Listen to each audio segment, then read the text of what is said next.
አንቲ ውእቱ ሰዋስው ዘርየ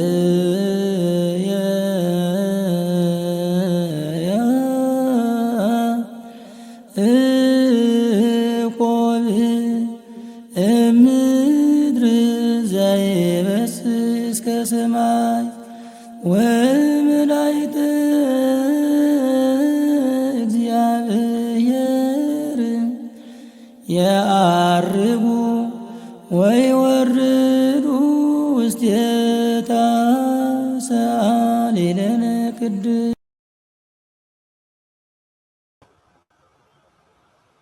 በስመ አብ ወወልድ ወመንፈስ ቅዱስ አሐዱ አምላክ አሜን። ኣብ ዝተፈላለየ ክፍላት ዓለም ኮይንኩም ነዚ ፕሮግራም እዚ ትከታተሉ ህዝቢ እግዚአብሔር በብዘለኩም ሰዓትን ኣቆፃፅራ ግዜን ከመይ ሓዚርኩም ከመይ ውዒልኩም ከመይ ቀኒኹም ኣሜን። ሉለ ባህሪ እግዚአብሔር ኣምላኽና እስካብዛ ዓለት እዚያን እስካብዛ ሰዓት እዚያን ዝሓለወና ዝጓስየና ከም ግብርናን ከም ስራሕናን እውን ዘይፈደየና ከባቲ ኣበሳ ልኡለ ባህሪ ሎሚ እውን ከም ትማሊ ሽሙ ካብ ጫፍ ዓለም እስካብ ጫፍ ዓለም ዝኸበረ ዝተመስገነ ይኹን። ክርስቶስ መድሕና ብምውላዳ ንድሕነትና ምክንያት ዝኾነትና ምክንያት ድሂን ወላዲተ ኣምላኽ ኣምላኽ ቅድስተ ቅዱሳን ድንግል ማርያም በረከታ ረድኤታ ኣማላጅነታ ጣዕመ ፍቕራ ካብ ኩላትና ኣይፈለን። እምበር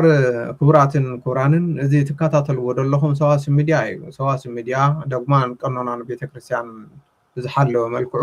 ወቅታዊን ነባራውን ጉዳይ ቤተክርስትያን ዝድህስስ መንፈሳዊ ብሕታዊ ገለልተኛ ሚድያ እዩ። መዓልታዊ ፕሮግራምና ኣብ ሰዋስው ዩቱብ ተኸታተሉና፣ ከምኡ እውን ኣብ ፌስቡክ ኣብ ቲክቶክ ፈለው ግበሩና።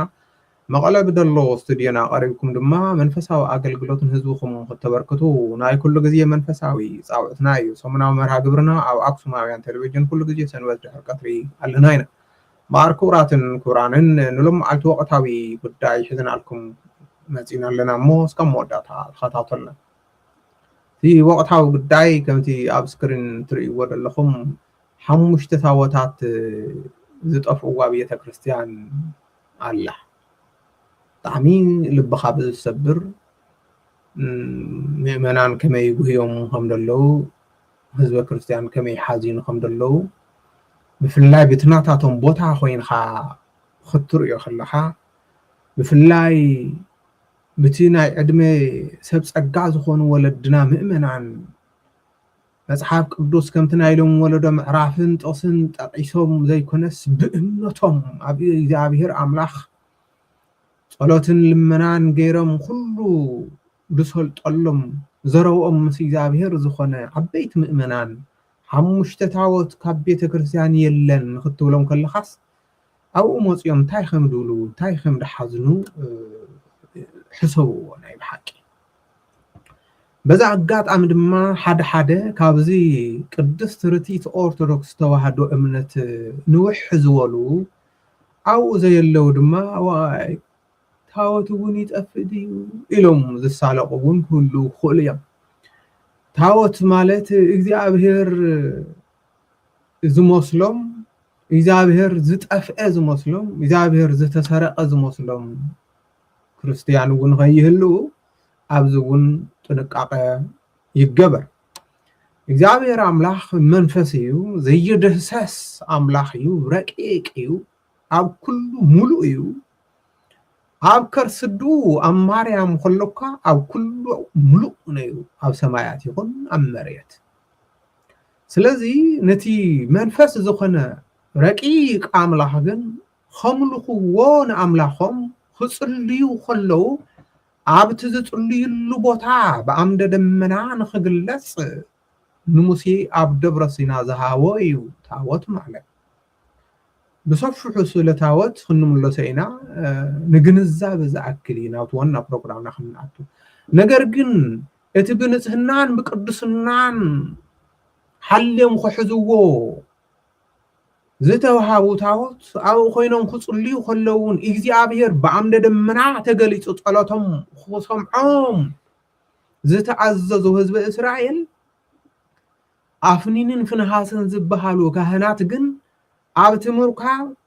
ኣብቲ ደብተር ኣውሪት ኣብቲ ታቦት ኣምላኽ ዝቕመጠሉ ርክሰት ይፍጽሙ ስለዝነበሩ እግዚአብሔር ኣምላኽ ድማ ምዝረኾሱ ምስ ሓጢኣት ዝገብሩ ሕብረት ስለዘይብሉ ካብኦም ረሓቐ ካብኦም ተርሒቑ ናብ ፍልስጤማውያን ተማረኸ ይብለና መጽሓፍ ግን ተማሪኹ ኣምላኽ ዘይኮነስ ካብቶም ረኺሶም ዘለዉ ኣብኡ ኾይዱ እቲ ንሳትኩም ዘርኮስኩሞ እቲ ንሳትኩም ዝተላገጽኩምሉ እቲ ንሳትኩም ሓይሊ ከም ዘይብለይ ሸለል ዝበልኩምኒ ኣብቶም ዘይኣምኑ ኣብቶም ባዕዳውያን ኣህዛብ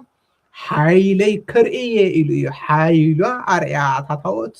ንዳጎን ሰባቢራ በቶም ዘይኣምኑ ኣመስኪሩ ሓይሊ እግዚአብሔር ናብ ምድሪ እስራኤል ዝተመልሰ ስለዚ لمغون تاوت تسريعو تاوت طفيو خبحال كله مؤمنان أبوتاتنا حواتنا ويون إلون دقنا እግዚአብሔር ዝተሰረቀ ከይመስለኩም እግዚአብሔር ዝጠፈ ከይመስለኩም ሓንሳብ እግዚአብሔር ብናይ ዋዕሉ ሓይል እውን ብናትና ሓጢአትን ብናትና በደልን ኩሉ ነገር ካባና ክርሕቕ ይኽእል እዩ እሞ ብናትና ኣገልገልቱ ካባይ ጀሚሩ ርእይዎ ዘለኹም ዝኩሉ መከራን ድርቅን ፀሓይን ጦርነትን ጥምየትን ኩሉ ዝመጽእ ዘሎ ብናትና ሕማቕ እዩ እሞ ሎሚ እውን እንተስ ሰይጣን ኣብ ደቂ ሰባት ሓዲሩ እንተስ እግዚአብሔር ባዕሉ ካብቶም ኣገልገልቱ ክርሕቕ ስለዝደለየ ካብ ቤተ ክርስቲያን ታወታት ይጠፍኡ ኣለዉ ስለዚ እዞም ታወታት እዚኦም ጠፊኦም ድዮም ተሰሪቆም ድዮም ተሰዊሮም ድዮም ንድብል ክንሪኦም ኢና ብርግጽ ምእመናን ኣብ ዝሎሚ ግዜ ብዛዕባ ቤተ ክርስቲያን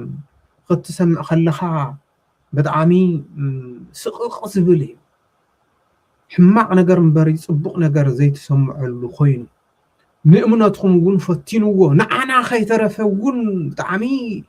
ከመይ ዝበለ ግዜ በፅሓና እናበልና ብጣዕሚ ዘተሓሳስብ ግዜ ኢና በፂሕና ዘለና እምበኣር ኣብ ሃላማጣ ዝርከብ ቤተ ክርስቲያን እንዳ ኢየሱስ ዝበሃል ጥንታዊ ገዳም ብዘመነ ሃፀይ ዮሃንስ ንጉሰ ነገስት ዘኢትዮጵያ ዝተመስረተ እቶም ዓበይቲ ንዋየ ቅዱሳት እውን ናይ ሃፀይ ዮሃንስ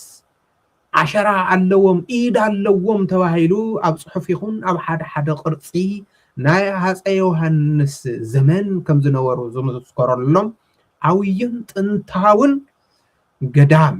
ዋላ ነቲ ሃገረ ስብከት እውን ብኣታዊ ይኹን ብምንጩ ብናይ ገንዘብ ምንጭ ማለት ዓብይ ናይ ሃፍቲ እቶት ዝነበረ ሎሚ ግን ግዜ ሓሚቑ እቲ ህዝቢ እውን ዘይተዓደለ መራሕቲ ኣይውፅልካ ዝተባሃለ ዝመስል መሕዘኒ ከም ቃርሳ ብክልተ ሸነኽ ዝውቃዕ ከም ሳንዱች ኣብ ማእኸል ተጣቢቑ ዘሎ ፖለቲካ ኣይኮንና ንብል ዘለና ፖለቲከኛታት በዓልኩም ኣለኹሞ ካብ ፖለቲካ ሓሚቑ ዘሎ ቤተ ክህነት እየ ዝዛረብ ዘለኹ እዚ ቤተ ክህነት እዚ እንድሕር ፀርዩ ፖለቲካ ናይ ውሕዳት መዓልቲ ምዃኑ ኩሉ ግዜ እናተዛረብኩ መፅአ ብቤተ ክህነት እውን እቲ ካብ ኣዲስ ኣበባ ከሐይሽ ይድበልናዮ መንበረ ሰላማዊ እውን ዓይኒ መርፍእ ዝጠፍኦ ኮይኑ እንኳን ዶ ታወታት ክስረቁ ታወታት ክጠፍኡ ክቋፃፀር ይትረፍ ባዕሉ እውን ኣበይ ከም ዘሎ ዘይፈልጥ ጳጳሳቱ ኣብ ምንታይ ኩነታት ኣትዮም ከም ዘለዉ እውን ድሃዩ ጠፊኡ ዋላ ሓደ መልሲ ዘይብ ብዛዕባ ታወታት መልሲ ክህብ እዩ ኢልካ ትፅቢት ከብድን ድዩ ኮይኑ ግን ብመንበረ ሰላማ ብኦርቶዶክስ ተዋህዶ ቤተክርስቲያን ቤተ ክህነት ናይታ ሃገረ ስብከት ንሱ ድምራሕ ናይ ደቡብ ሃገረ ስብከት ማጨው ማለት እዩ ከምኡ እውን ብናይ ቀደም ዝነበረ መርሕነት ኣነ እየ ዘመርሖ ኢሎም ብፁዕ ኣቡነ ዲዮስቆሮስ ኣዲስ ኣበባ ኮይኖም ብወንጭፍ ክመርሑ እየ ዝብሉ ብክልቲኡ ተጣቢቑ ዘሎ ቤተ ክርስቲያን ወይ ድማ ህዝበ ክርስቲያን እዩ ብድሕዝን በዚ መሰረት ድማ ቅድሚ ኸዚ ኣብ ወርሒ ጥሪ 2018 ዓመተ ምህረት በዓለ ጥምቀት ተደፊኑ ዝወዓለ ጥምቀት ዘይተኸበረሉ ከተማ እዩ ብድሕዝን መልክዑ ማለት እዩ እንድዒ እንተተጋገየ እውን ክእረም እየ ንመጀመርያ ግዜ ይበሃል ብከተማ ደረጃ ብሙሉእ ጥምቀት ከይወፀ ዝተወዓለ ብናይ ጥልያን ዘመን እዚ ኩሉ ጦርነት እናመፀ ኸማን ከምኡ ኣይተወዓለ ስለዚ እዚ ጉዳይ እዚ ከመይ እዩ ኢልና እውን ንሕና ከም ሚድያ ተዛሪብና ከም ሃገረ ስብከት ከም ቤተ ክህነት ግን ዝተኸደሉ ኣይመሰልን بعرنا انتخبال على خيدو لومو بصيحو حمشت تاوت عبتي بيت كريستيان ناي يسوس تاوت ناي مريم ناي جبريل ناي ميكائيل ناي مدهاني عالم زحازي ايو تبيت كريستيان سلاذ حمشت تاوت يلو انتواحيلو ازي خوين اللو دولو يلو انتواحيلو زتفلطلو علات شمونته ورح عمل خلت تشحن 10 عامة مهراتي كم زي لو بخمئي تفليتو خمئي نيرو ندعي لنا تصارينا نحناون نصار خلنا ندعيو اتي تمكات زي تخورلو مخنيعات الشعو ساعات ناي تاشجر سلازلو ايو تباهيدو ايو كم دوت حنا حبريتها مالت بزي اقاطامي نزا حبريتها زي تككل ايكون خان ندبل سب مصيو تتككلنيا مبرهره نهب نحنا ون بخبرينا نقدم ناي ماچو هاغرا سوكت يخون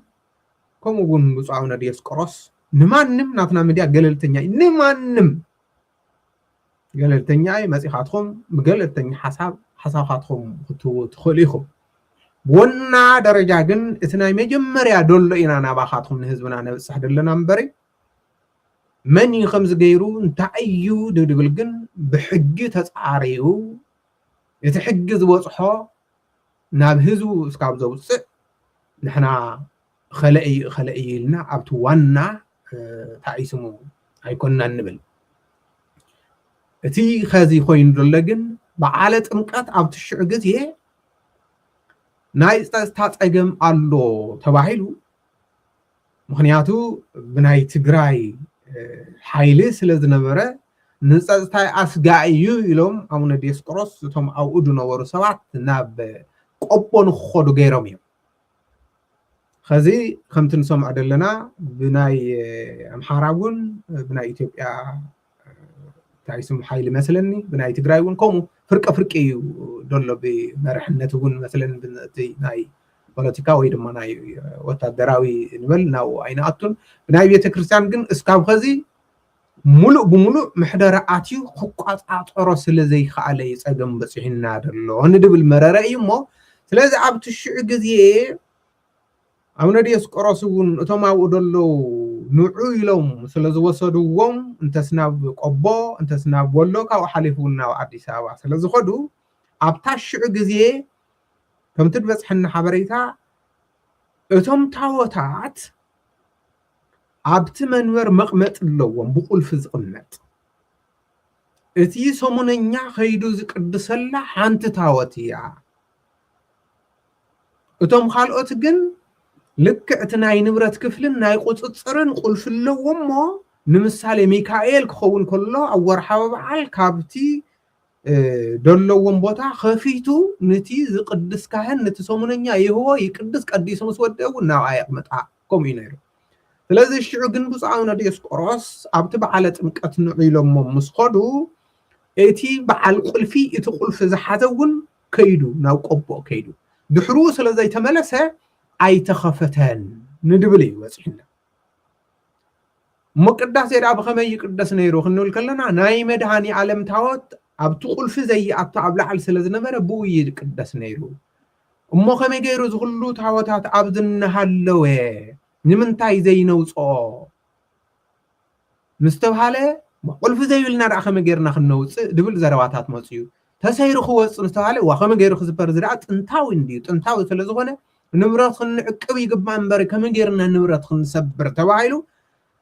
ግዜ ኣብ ልዕል ግዜ ወሲዱ ካብ ወርሒ ጥሪ እስካብ ነሓሰ ወፅዩ ነሓሰ ግን ኮሚቴ ይቅረታ ሓምለ ማለት ሓምለ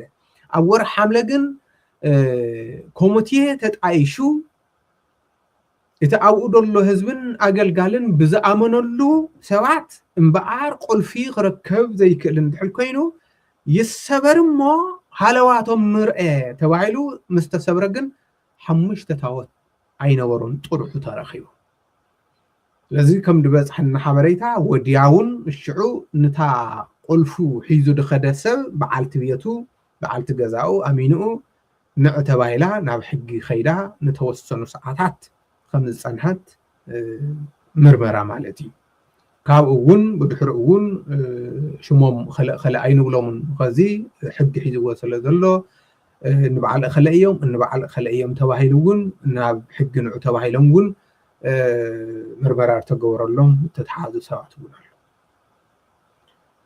مبزحتيو يتحافشاوي زبحال زلو جن أتوم سبعة زيوم خزي زبحال زلو لك قلف تسيرو مستر إيه للتحادلو دلو مخنيات كاتين زخونة مخنياتيو انتاي دا اتي قد مخزي بعالة مكات خي خبر زي تقبر مخنيات نتوم تاوت حيز كان مخاد سلزنا برأيو ندبل تنكر زخونو حبريتاتات كاب استفعلالو يرخينا بخمي بعالة امكات كم يجيرو مخنياتي خون تاوت مطفاء نمفلات بعالة امكات زي مخوار كم يجيرو خرقاقت خل إنا كم مديام تحاتتنا دما زوم تاوتات زياتهم أب قداسي حدا بحدا ايو دك قداس كم تعنتو دلنا ايو تامس وايتن حدا تاوت سلت خونة أب بعالة امكات جن تخافيتو اتي تعطيهم مودلو اتمقمطي بمولهم تاوت ناب بايرت مقات سلازوصو سلازي الشعاد ما سلازي يلو سلازي توسدو خفت مو تاوت نوص ناب بايرت مقات نخيل ندحل تواحيلو تاوت يلون خفلتي ودياون اجي خفن يخد حازي سلازي تاز تغبرت طبم وي دما سيستماتيكا كايدا لك ناي صدتا شجر علنا لو مبعالة مقات أي خبرن تبايلو تاوتات الشعو خمس توسد يو اتي حبرة سب أمنيت أو زقمت ويد ما زعبي قمتو زقمت ظلو زبليو حساب بزحنا نزي قداي دي بعويو ناي حق قداي كمون ناي تبيتك نتون أتصاريون خمس سنما تسفى نقل نزي نقرزي يبل اتي هزبنا نزي نقرزي يبل اتي هزبي اتي كاود مسحنا دولو مرارة عون ديس قرص مجمريا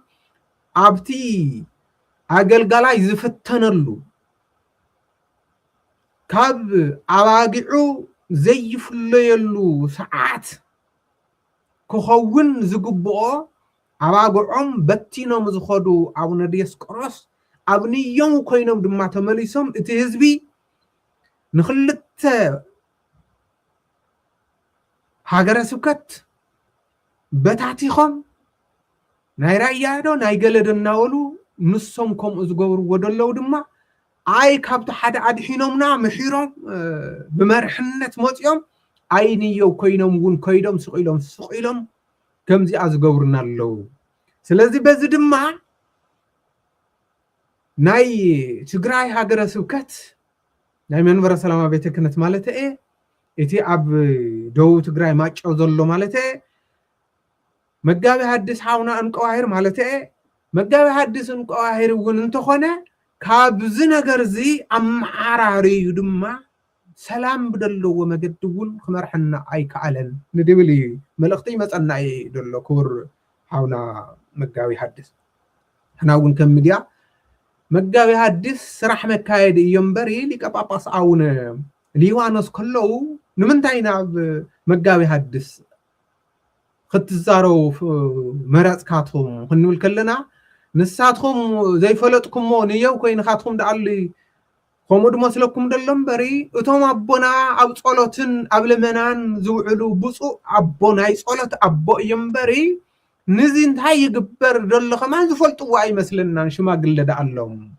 اباسن سراسكاجن كوين دلو سراسكاج مغابي حدث انقواهر ايو اتعدمون من سي سلازغونه غيو خبصح اذا نجر زخستخاخل نص ينبري نصهم نوقصهم نجر كو يلن يلون مرارته يصحل سلازي كور حاونا مغابي حدث انقواهر ازمل اختزي قوص حكم خون تسمعوا تخونوا تسفى نقبر زي قداي زي قلطفكاتكم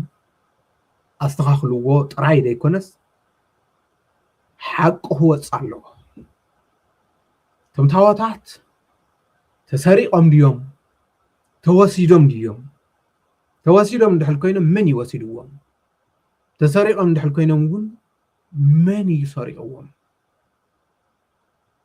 ነዚ ጉዳይ እዚ ተፃርዩ ድማ እስካብ 6 ወርሒ ዘፅንሖ ምክንያት እውን እዚ እውን ዋና ምክንያት ዝገብር ዘሎ 6 ወርሒ ዝኣክል ናብ 7ይ ገፁ እምበር ይኸይድ ኣሎ ካብ ጥሪ ጀሚሩ እስካብ ሓምለ ክኸውን ከሎ ንምንታይ ሃገረ ስብከት እንድሕል ሃልዩ ሓላፍነት ወሲዱ ናብቲ ወረዳ ቤተ ክህነት ሂቡ ተኣጥቢያ ሓላፍነት ወሲዱ ከምቲ ሎሚ ድሕሪ 7 ወርሒ ቁልፊ ዝስበር ዘሎ ሽዑ ዘይተረጋገፀ ንድብሉ እውን ብዙሓት እዮም ኮይኑ ግን ንሕና ከምቲ ሓንቲ ወዝበልናዮ ብዙሕ ዝፃረ ነገር ስለ ዘሎ ከም ሚድያ እቲ ወፂሑ ዘሎ ጉዳይ እናሓዘና ዳኣልናይ ነዚ ነንቅሕ ደለና ድምፂ ንኸውን ደለና እምበሪ ብጉዳዩ ብዓብዩ ብዙሓት ዝተሳተፍሉ ኩሉ ስለ ዝኽእሉ እንተስ ብገርሂ እንተስ ብጉርሒ እውን ኣብኡ ዝተዋፈሩ እውን ክህልው ስለ ዝኽእሉ ብፍላይ ድማ ብፁዕ ኣቦና ኣቡነ ዲዮስቆሮስ እውን ነዚ መልሲ ክህበሉ እየ ኣብ ዘይወዓል ኩሉ እዩ ሽመይ ዝጠፍእ ዘሎ ትብሉ እንድሕር ኮይንኩም ድማ እዚ ሚድያና ንኩሉ ክፍቲ እዩ ንፅበየኩም ኢና ከምኡ እውን ሃገረ ስብከት ይኹን ማለት እዩ ካልኦት ሰባት እውን ነዚ ንፈልጦ ነገር ኣለ እዩ ወይ ንእኸለን ምስ እኸለን ኮይኖም እዮም ክጠፍእ ወይ ድማ ክስወር ወይ ድማ ክውሰድ ገይራቶሞ ወይ እንበዓል እኸለ ኢድ ኣለዎም እዩ ወይ ኢድ ኣለዎም ዘይኮነስ በዓላቶም እዮም ትብልዎ ነገር እንድሕልሃሊኻትኩም እውን ንሕና ከም ሚድያ ንኩሉ ብገለልተኛ ኮይና ብነፃ ኢና ሓሳቡ ክህብ ንሰብ ንዕድምን ንሰብ ክፍቲ ንገብሮን ንኩሉ ሓፈሻዊ ግን ቤተክርስትያን ወፂሕዎ ደሎ ኣብዚ ሰዓት እዚ ኣማናይ ተስፋ እናቆረፀ ብኣና ብኣገልገልቱ ታወት እግዚኣብሔር ከምዚ ዓይነት 5 ታወታት ክጠፍኡ ይሕዝን ዝሓለፈ እውን ሓንቲ ቤተክርስትያን ሙሉእ ብሙሉእ ኣብቲ ኮረም ተዓፂላ ልዕሊ 5 ታወታት ከምኡ ነዲዶም እዮም እዚ እውን ብሸለልትነት እዩ ካልእ ኣይኮነን ከዚ እውን ብሸለልትነት እዚኣቶም ጠፊኦም ኣለዉ ወይም ተወሲዶም ኣለዉ ወይም ተሸይጦም ኣለዉ ስለዚ እዚ ጉዳይ እዚ ብጣዕሚ ኣማናይ ካብ እምነቱ ንክሕርሕቕ ዝግበር ዘሎ ሸለልትነትን ስቑኢሉ መርሑ ዘረስዐ ናይ ቤተ ክህነት ሓላፍነት እዩ ዕላማኡ ሓላፍነቱ ዘረስዐ መርሕነት ቤተ ክርስቲያን እዩ መርሕነት ቤተ ክህነት እዩ ምክንያቱ መርሕነት ቤተ ክህነት ክንብል ከለና ኩራት ኣቦታትና እናኸፍአኩም እንድዩ ኣብታ ቤተ ክህነት ስለ ዘለኻትኩም እናኸፍአካትኩም እዩ ግን እንታይ ሞ ክንገብር ንሳትኩም ከይኸፍአካትኩም ኢልና ተኣባይታ ደሎ ክንሓውኦ ድማ ከቢድ እዩ ምክንያቱ መርሕነት ቤተ ክህነት ሎሚ ዕላማኡ ስሒቱ ኣብ ገንዘብን ኣብ ካልእ ጥቕማ ጥቕምን ስለ ዝውዓለ እዚ ከምዚ ዓይነት ሸለል እናበለ ከይዱ ዋጋ ይኽፍለና ኣሎ ከም ሰዋስው ሚድያ ዕላማን መርሕነትን ካብ መጀመርያው እናመፃና እናተዛረብና ዝነበርና ልዕሊ 2 ፕሮግራም እውን ሰሪሕናሉ ገና እውን ክንሰርሖ ኢና ወያዳ መንበረ ሰላማ ከምቲ ዝበልናዮ ስለ ዘይጠንከረ እምበሪ ዋና ዕላማና ክኸውን ዘለዎ ንብሎ ግን ንሓንቲ ቤተ ክርስቲያን ሓንቲ ታወት እያ እምበሪ 5-6 ታወት መሸቀጥ እዩ ኢልና ኢና ንኣምን እዞም ከዚ ጠፊኦም ደለዉ ኣይኮንኩን ድብል ዘለኹ ሓፈሻዊ ኣብ ዝኾነት ይኹን ዘላ ቤተ ክርስቲያን ኣብ ዲያስፖራ ተሃሉ ኣብ ዓዲ ተሃሉ ሓንቲ ታወት ንሓንቲ ቤተ ክርስቲያን እያ ድርብ ታወት ዝተባሃለ ምንጪ ኣታዊ ንምርካብ እዩ እንተምንታይ ሎሚ ሚካኤል እዩ ተባሂሉ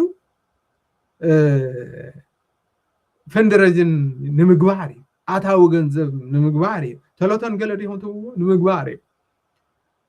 7 ታወት እንድሕር ሃልይዋስ ኣብ ዓመት 7 በዓላት ተብዕላ ኣላ ማለት ኮይኑ ሪኢኹም ዳሓስብኩም 7 በዓላት ኣብ 7 በዓላቶም ድማ 7 سبكتات شوعات مصحفتي زي كانوا تترجم لهم شوعات جزء فندريزن مقباري شوعات جزء تلوتن مقباري شوعات جزء جنزبا مصون مقباري سلازي حزبنا اتم شوعات خدحنوا الناس قبؤهم شوعات يكون شمت يكون لوليون له بشوعات تعواتات مغنيات جبو خمز مزيزو قبر ظلو نبلنا تزاربنا مسينا جن نلوم معلتي نسي كنا المرحنا قدم خازقون تزاربنا اينا سماع اذن يلن بري لو مقول نزارب لنا سماع اذن يلن بري اسكا بهيوت زلنا خن نزاربنا زطرطر يولو سلچينا نغدفو ነገር የለን እምባር እቲ ህዝብ ብጣዕሚ ተወጽሒ ህዝቢ ደጋጊምና ንዛራረብ ኣለና እቲ ህዝቢ በቤተ ክርስቲያን በመርሕነት ቤተ ክህነት ተዳኺሙ እዩ ደሎ ስለዚ አቦታት ኣብዚ ቀልጢፍኩም እዚ ጉዳይ እዚ አጻሪኹም ንህዝብኹም ተስፋ ዘለዎ መብራህሪ ክትብራህርህሉ ከም ሚድያ እውን ክንከታተሎ ኢና እምበር እግዚአብሔር አምላኽና ከም ሓጢአትናን ከም ግብርናን ዘይኮነስ ብናትኻ ምሕረት ኢና እስካብ ለመዓልቲ ንመላለስ ዘለና እሞ ከዚ እውን ከምቲ ናትናኻ ምሕረት ከምቲ ናትኻ ከባቲ አበሳና ከደደልና እዚ ፕሮግራም እዚ ጀሚርና እስካብ ንውድእ ዘጽናሕኻና እውን ክብሪ ምስጋና ንኣኻ ይኹን